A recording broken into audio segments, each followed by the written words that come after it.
I used to think I had my feelings under control, neatly boxed away, like the spare mugs I keep in the top kitchen shelf that I never let anyone use. But that was before last Thursday, before he walked into my bathroom without knocking. It wasn't dramatic at first. No crash, no wild decorations. Just the creak of the door, the sound of footsteps, and then his voice, his stupidly casual, smooth voice, cutting to the steam like he belonged there. But I'm getting ahead of myself.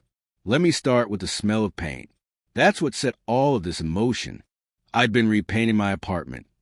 Some kind of desperate attempt to feel new again, and in a haze of fumes and disassembled furniture, my neighbor offered me a place to stay for the weekend while the walls dried.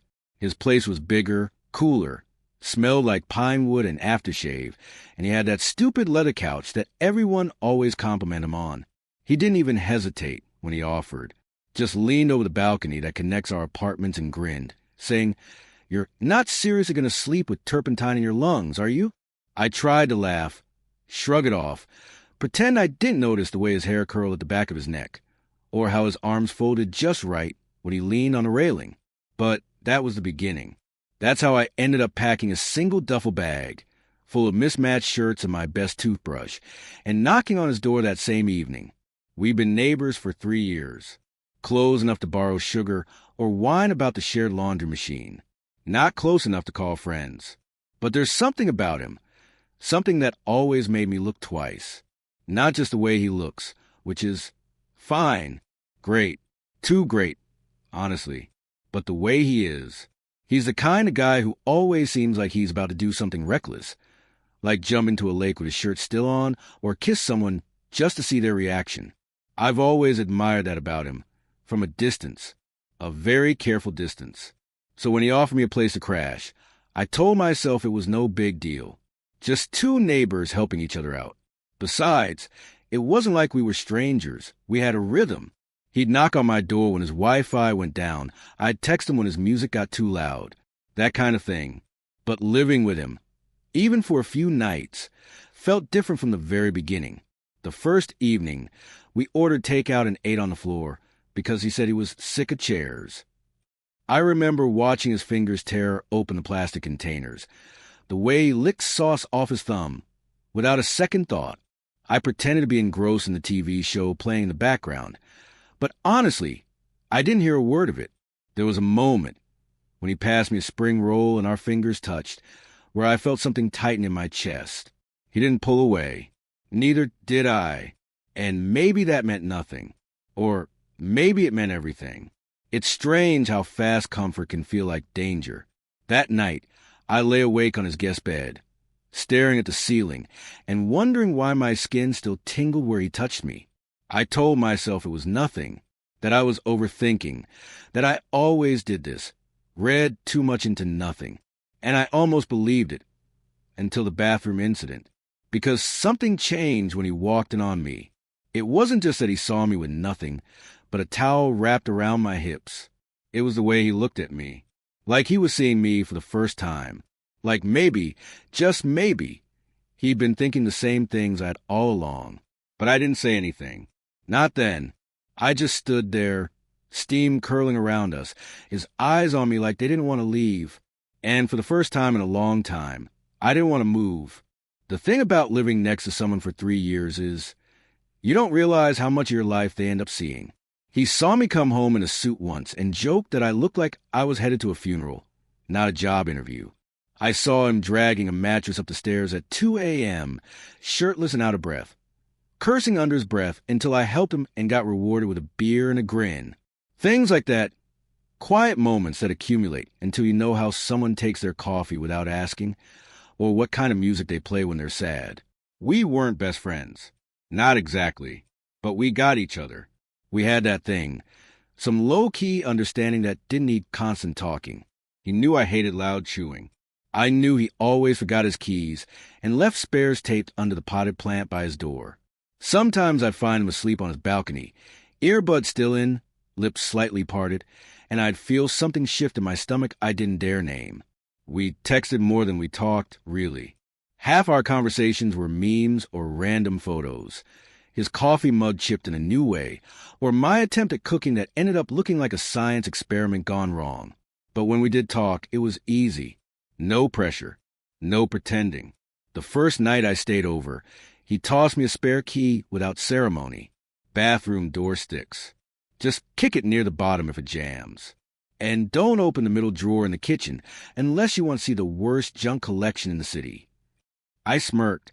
Worse than my drawer full of dead pens and cables that don't go to anything? Worse, he said with a wink, and disappeared into his room. On the second day, the complication showed up. The air mattress deflated. I had been sleeping in the guest room, where he'd set up a temporary bed, but that morning I woke up basically hugging the floor. I groaned, pressing a hand to my lower back and dragging myself up, only to find him leaning against the doorframe with a toothbrush hanging from his mouth. He took one look at me, squinting. "You okay, Grandpa?" I think I fused with the floorboards. He laughed, full and warm. "All right, you're not sleeping on that again. We'll figure something out." I tried to protest, but later that night, he'd already made up the couch for me himself, blankets, pillow, even one of those body pillows I knew he secretly slept with. "Emergency cuddle reinforcement," he joked. "You're way too proud of that pillow," I said, settling in. "You would be too if you met her. Her name's Veronica." I rolled my eyes, but couldn't hide the grin. That was how it always was with him. He made me laugh even when I didn't want to. And sometimes, when he thought I wasn't looking, I'd catch him watching me the same way I watched him. One evening, I came back from work later than usual. My shoulders ached, my feet hurt, and all I wanted was quiet. But when I opened the door, I found him in the kitchen humming, cooking something that smelled like garlic and butter. He glanced over his shoulder. "Hey, you okay?" I nodded, tired. "Just long day." He didn't say anything, just slid a bowl toward me. "Pasta, my favorite." I hesitated. "You didn't have to." He leaned against the counter. "Didn't say I had to. Just figured you'd like it." I watched him for a second too long, spoon in hand, heart thudding like it had something to say. He caught my look. "What?" "Nothing," I said too quickly, eyes dropping to my bowl. That was the first time I caught myself wondering if he knew, if he could feel the shift in the air, the heat in my cheeks, the way my voice softened around him. Another moment. The night we both fell asleep watching a movie on his couch. I woke up halfway through the credits, my head somehow leaning on his shoulder. He didn't move. Neither did I. We just sat there, quietly breathing, the glow of the TV washing over our faces. He whispered, "You snore, by the way." I smiled into his sleeve. "Liar." "Cute snore," he added, softer this time. And then there was that look again, that strange quiet pause, that too long silence. My stomach fluttered, and I looked away before I said something stupid like, "Do I make you nervous too?" It was hard not to overanalyze everything he did, like how he always stood a little too close when handing me something, or how he never seemed to lock the bathroom door when he knew I was around, like he wanted me to see him, like he didn't mind being seen. That morning, the bathroom morning, didn't happen out of nowhere.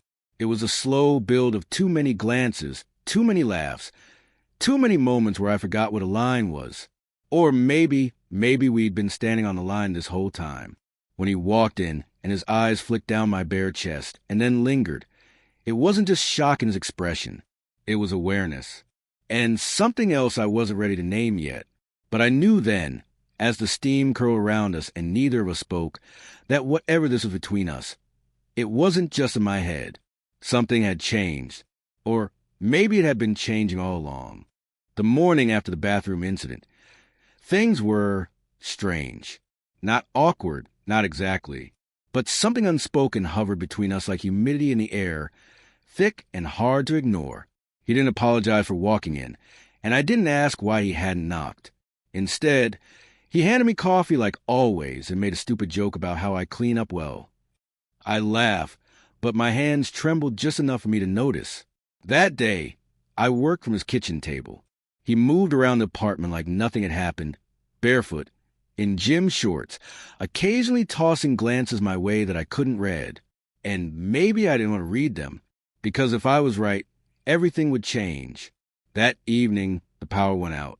I heard the pop just after sunset. The overhead lights blinked, then died. Silence fell. He appeared in the hallway, phone flashlight glowing beneath his chin. "Okay, that was dramatic," he said in a mock horror voice. "You didn't short-circuit the place with your electric personality, did you?" I rolled my eyes, but inside, my nerves lit up like a faulty wire. Maybe your prehistoric wiring finally gave up. He checked the circuit box, confirmed what we both feared. The entire building had lost power. No lights, no Wi-Fi, no heating. "Could be hours," he muttered, phoned his ear. "Maintenance guy says something about a blown transformer. Classic." I glanced toward the window. Outside, everything had gone still. Even the usual street noise felt distant. The apartment looked different without light. Shadows falling across the furniture, the space between us feeling narrower. "So," he said, turning back to me, "what now?" We lit candles, ate leftovers cold, played a dumb card game he'd found in a drawer, using our phones as flashlights. The glow made his face look softer, more private. We sat on the floor again, knees almost touching. Every time he laughed, I felt it in my chest, like a sound I never wanted to forget. It would have been fine, just a strange, dark night, if it hadn't been for the cold. By midnight, the temperature dropped sharply. I had only packed light clothes, assuming I wouldn't be there long. He noticed me rubbing my arms and threw me a hoodie. "This one's got the most holes," he said, "but I like to think it adds character." It smelled like him. Faint cologne and something earthy I couldn't name. I pulled it over my head and tried not to breathe too deeply, but the air kept getting colder. Eventually, I gave up trying to sleep on the couch and padded quietly toward the hallway. I wasn't even sure what I was going to say. Maybe that I needed an extra blanket, maybe just, "Hi." But I paused outside his room. His voice came through the door, soft. "You cold too?" I hesitated. "A little."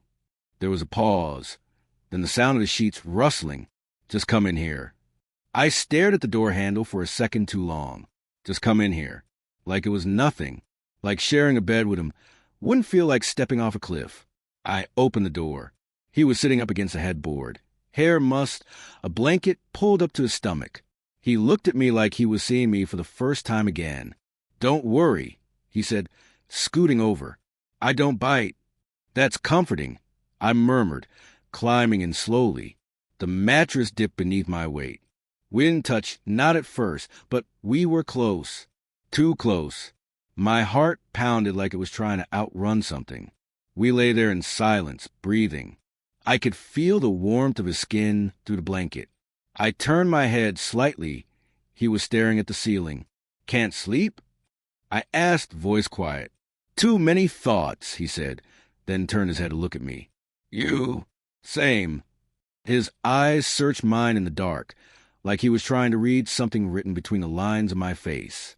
Then he smiled, just a small, half-formed thing, and reached over to flick a strand of hair off my forehead. "Your hair does this thing when it's cold," he said softly. I swallowed. Yeah, it gets messy, like it's nervous. "My hair's not the only one," I muttered before I could stop myself. He blinked. The air shifted. Tension wrapped around us like a second blanket, heavier than the first. But he didn't pull away. He just looked at me, his hand still half lifted between us. There was something in his gaze. Not amusement, not shock. Something deeper. Curious. Unafraid. "Do you ever think about—" I trailed off. I couldn't finish the sentence. Couldn't form the words, "Do you think about me like I think about you?" But he didn't need the rest. "All the time," he said. The room tilted. My breath caught. His words hung between us, fragile and unsteady. I looked down, fingers curled into the sheets. "This, us, it's not supposed to happen." "Says who?" "It'll ruin everything." I whispered. He didn't reply immediately. When he did, his voice was lower, gentler. "What if it doesn't—" I couldn't answer. My body was too aware of his. Every inch of him. Every breath. He shifted slightly, and our arms brushed, skin on skin. He didn't move away. Neither did I. His fingers found mine beneath the blanket, barely touching. just enough to make me ache. I don't want to guess anymore, he said quietly. Not about you. I turned toward him, heart stammering. Our faces were close now. I could see the curve of his lips, the way his eyes flicked to my mouth and back. I'm scared, I admitted. So am I, he said, and moved just a little closer. I didn't know who leaned in first. Maybe we both did, but in the space between fear and desire, our foreheads touched. It wasn't a kiss. Not yet, but it was something, a breath, a beginning. His voice, barely above a whisper. Can I kiss you? I couldn't speak. I just nodded, and then he did, slow, careful, like a question with 100 answers. His lips were warm, hesitant.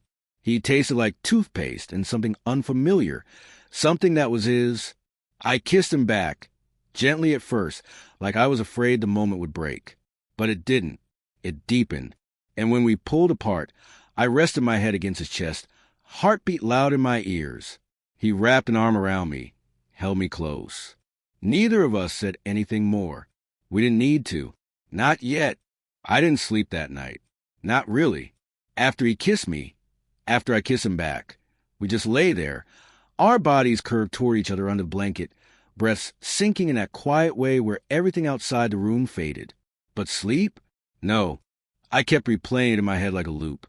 The feel of his lips, the warmth of his palm against my chest, the way he looked at me right after, like he'd found someone he didn't expect and wasn't sure how to hold. At some point I shifted slightly, and he tightened his arm around me in his sleep. My face ended up in the hollow between his collarbone and shoulder. I could feel the steady rhythm of his heartbeat under my cheek.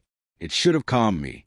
It didn't, because as perfect as that moment was, soft and impossibly intimate, it brought up everything I'd worked so hard to bury. And now that it was all floating to the surface, I didn't know how to deal with it. Morning arrived too quickly, pale light bleeding to the window and revealing all the things left unsaid. When I stirred, he blinked awake slowly, eyes landing on me. Hey, he said, voice husky from sleep. You're still here. You didn't exactly give me a reason to leave. A small smile tugged at his lips, but his expression shifted, just slightly, like he wasn't sure he was allowed to be happy yet. Neither was I. We lay there in silence for a bit longer, but the warmth from the night before it thinned. The moment we got out of bed, back into clothes, back into routine, it would be over, or at least harder to talk about. So I sat up slowly, keeping the blanket over my lap. He watched me with quiet eyes. You okay? He asked. I don't know, I answered honestly. That made him sit up too, legs crossed, hair sticking up at odd angles. He looked so real, so painfully human in that moment. Sleep rumpled and nervous. Just like me. What happened last night? I started, then trailed off.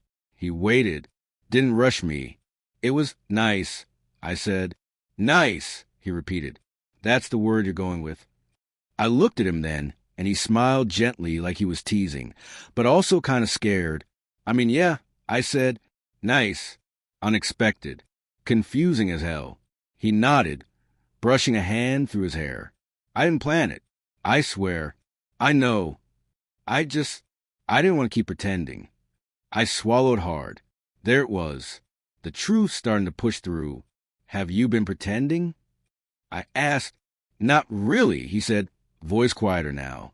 More like, hiding from myself, from you. He looked down at his hands. I guess when you're close to someone, you tell yourself it's normal to want to be around them all the time. You find excuses. You make it about convenience or jokes or bad TV. But then one night you walk into your neighbor's bathroom by accident, and suddenly everything looks different.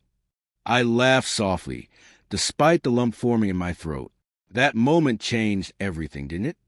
Yeah, it did. I shifted closer on the bed, resting my arm beside his.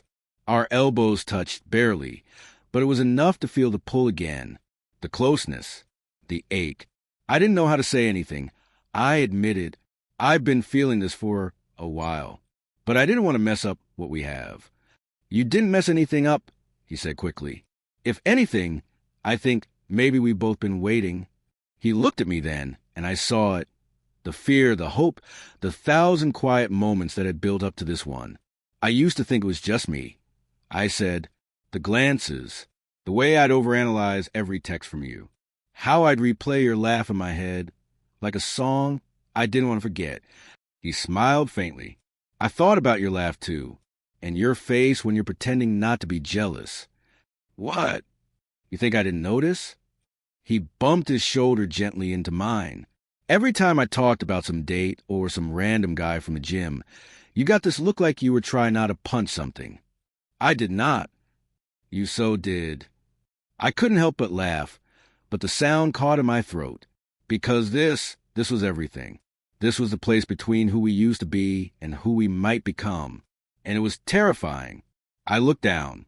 What if it gets complicated? He was quiet for a beat. Then, it already is. I nodded. But I'd rather be in something complicated with you, he said, than keep pretending I don't feel this. I looked up, heart pounding. You feel it? He reached out then, slowly, deliberately, and took my hand. Yes, he said. I feel it when you smile at me from across the room, when you're quiet, but I know what you're thinking anyway. I feel it every time I've tried not to want more from you. My chest tightened. I thought maybe I was imagining it all. You weren't. We sat there, fingers interlaced, the moment expanding around us. I leaned in before I could stop myself. Just a little. Just enough. This time he met me halfway. The kiss was soft, less a firework, more of a spark that had been waiting to catch for too long. It was slow, uncertain, filled with pauses like we were both listening for permission. And it felt right, not perfect, not without weight, but real. When we finally broke apart, he pressed his forehead to mine. I'm scared, too, he whispered, but I want this. So, do I said, and the words felt like a release. A key turning in a lock. We stayed like that for a while, breathing together, sharing space that no longer felt borrowed. Then he pulled back just enough to look at me. We'll figure out, right? Yeah, I said, one step at a time. He smiled again, genuine and a little crooked. You're staying for breakfast, he said. Obviously. And lunch.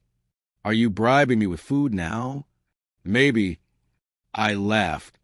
And he kissed me again, this time with a little more certainty. The tension that had stretched between us for so long didn't vanish, but it softened, folded itself into something gentler, something worth holding on to. We didn't solve everything in that morning light, but we found each other, and for the first time in a long time, I wasn't afraid of where we were headed. I didn't realize how much I'd been holding in, until I finally let it out. There was a strange lightness in my chest now, like I'd been carrying around something heavy and forgot how it felt to breathe without it. And even though nothing around us had physically changed, his room still smelled faintly like his shampoo and laundry detergent. The morning sun still spilled across the blanket in lazy stripes. Everything felt different. Better. He was stretched out on the bed beside me, propped on one elbow, fingers tracing slow, absent-minded shapes across my wrist, like he couldn't believe he was allowed to touch me now. I didn't stop him. I didn't want to. You keep doing that, I said softly. Doing what? That thing with your thumb. Oh, he grinned, not stopping. I thought I'd test if you'd finally admit you like it. I rolled my eyes, smiling despite myself. It's distracting. Good, he murmured, shifting slightly closer, so that our legs tangled. I like having your attention. The way he looked at me made my breath hitch. Like I was a secret he'd waited too long to tell anyone. Like he was still afraid I might disappear if he blinked. How long have you really known? I asked, voice quieter now, that this wasn't just friendship? He tilted his head thoughtfully. Honestly, I think part of me knew the first time I saw you laugh. So hard you couldn't breathe. That night we stayed up playing cards and making fun of that awful movie. I grinned. The one with the talking dog? Exactly. You kept looking at me like I was the only person in the world who got your sense of humor. And I kept finding excuses to come over, even if I pretended it was to borrow something stupid like sugar or a screwdriver. You've never fixed anything in your life. I laughed. Yeah, he smirked. You caught on fast. But you never called me out. Maybe I like having you around. I admitted. He leaned in and kissed my shoulder gently. I like being around you too. The silence that followed wasn't awkward. It was warm, full, like we were still sinking into this new version of us. No pretending, no wondering, just being. But then I felt the question forming on my lips, the one I didn't want to ask but had to. So what happens now? He sighed softly and shifted onto his back, pulling me with him until my head rested against his chest. Honestly, I don't know, but I want to find out. With you. I traced small circles on his shirt, feeling the slow thud of his heartbeat beneath it. People will talk. Let them, he said. We've wasted enough time hiding. You say that now. I teased. But wait until your mom sees us holding hands at the grocery store. He laughed. She'll probably just ask when we're moving in together. I lifted my head to give him a skeptical look. You think she'd be that cool about it? I think, he said, brushing a strand of hair from my forehead, that if we're honest and happy, the people who matter will come around. I studied his face. There was sincerity there, hope mixed with a little uncertainty. But underneath it all, he meant it, every word. You really want this? I asked. All of it? Not just the kissing and the cuddling and the accidental bathroom intrusions. He chuckled and pulled me in closer. I want you in all your neurotic, sarcastic, beautiful messiness. And yeah, I want the boring parts too. The takeout on the couch. The arguing over what movie to watch. The waking up and realizing you're still next to me. My throat tightened. You're making this really hard to be cynical about. Good.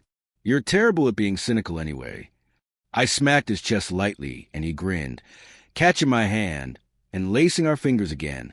It was new and scary, but it was real. And maybe for the first time, I wasn't afraid of what was next. I was curious, hopeful. We lay there for a while longer, talking about nothing and everything. Favorite childhood snacks, embarrassing memories, who cried during The Lion King, he totally did. And somewhere between the laughter and the quiet touches, the weight of uncertainty started to fade. Eventually, he reached over to grab his phone. What are you doing? I asked, texting my friend and canceling lunch plans. Why? Because I'm spending the day with you, he said matter-of-factly. You're more important. A blush crept up my neck, and I tried to hide it by pulling the blanket over my head. You're such a dork, I mumbled through the fabric. You're a dork, he replied, slipping under the blanket with me and wrapping his arms around my waist. That one word, you're, lingered in the air, humming softly between us. And for once, I didn't overthink it. I just let it settle, because it felt right, like everything else finally did. The next morning, everything was still in its place, except us. Same view outside the window, sunlight climbing up the curtains like it had a job to do. Same street noise from downstairs. Same faint creak in the ceiling from the upstairs neighbor who walked like he was always wearing bricks on his feet. But he was making coffee in my kitchen like he'd always belonged there. I leaned against the doorway, just watching him. His hair was still messy from sleep, and he was using my mug, the one with the chipped handle and stupid pun about books and wine. That small detail made something in my chest ache in a good way. He noticed me watching and raised an eyebrow. You're staring. Can't help it, I said, stepping closer. It's weird seeing you here like this. He tilted his head. Weird good, or weird should I leave?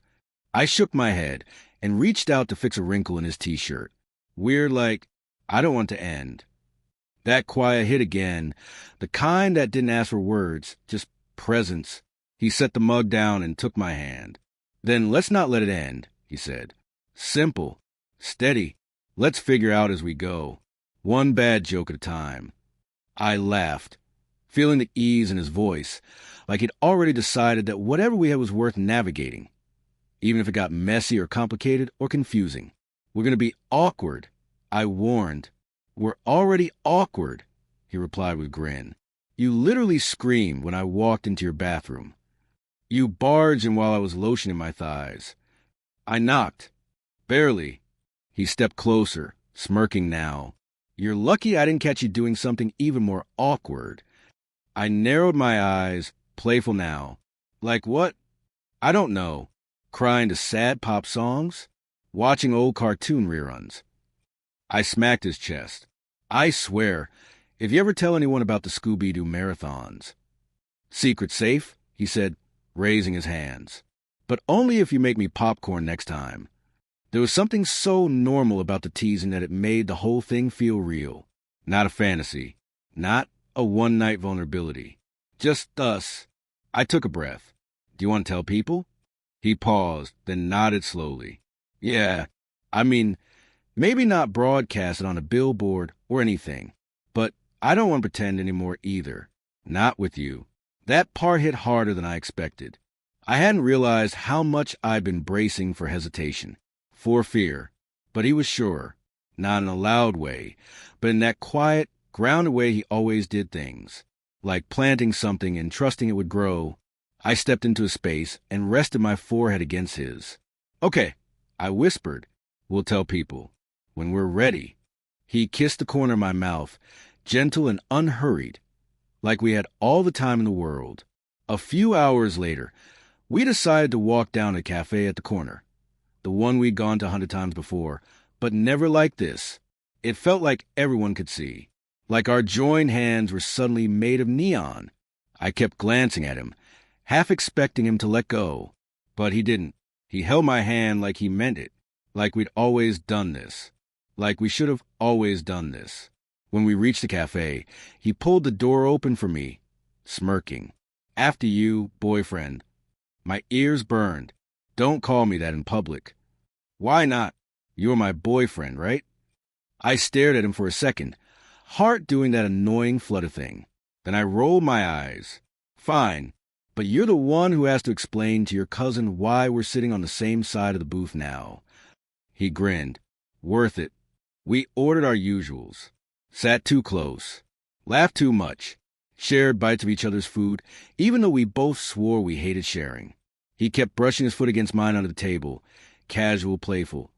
But every time, it sent a ripple of something warm and wild through my chest. And when we finally stood up to leave, I saw it. The way the woman behind the counter looked at us.